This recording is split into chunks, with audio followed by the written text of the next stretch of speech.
앞으로의 세상은 코로나 이전과 이후로 나뉠 것이다. 대통령 직속 과학기술자문회의 염한웅 부의장은 이런 예언자적 식견을 경계했습니다. 우리의 일상은 크게 변하지 않을 거라는 게 염 부의장의 시각입니다.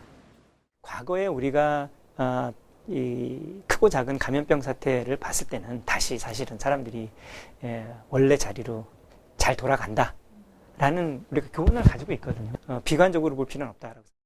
코로나가 가져올 작은 변화 대신 우리가 고민해야 될 근본적인 질문을 던집니다.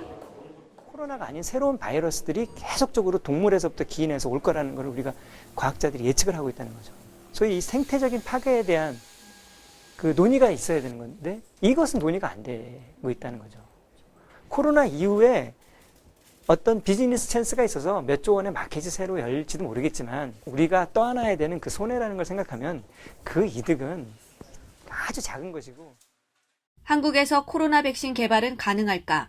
이 질문에는 현실적인 답변이 돌아왔습니다.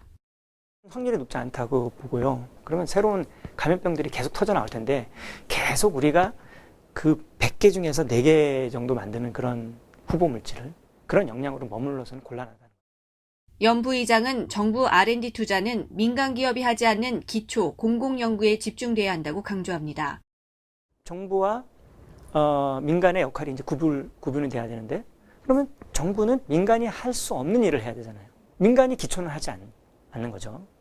돈이 직접 안 되니까. 또 한 가지는 뭐냐면 이제 공공 R&D라고 제가 부르는 것이 있는데요. 그게 뭐냐면 감염병, 미세먼지, 기후 변화가 있는데 어떻게 대응할 것이냐. 이런 것들은 기업에서 하지 않는단 말이죠. 하지만 국민들에게는 너무나 중요한 아젠다가 되는데. 결국 과학기술의 성패는 조바심이 아닌 내실 있는 지속성이라고 말합니다. 노벨상과 같은 결과들이 그런 거에 필적하는 결과들이 많이 앞으로 사실 쏟아져 나올 거라고 기대를 하고 있는데 그것이 나올 때까지 꾸준히 이걸 투자해 갈 수 있느냐 이런 저력이 필요한 거죠.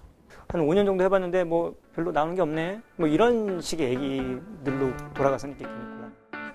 TBS 강세영입니다.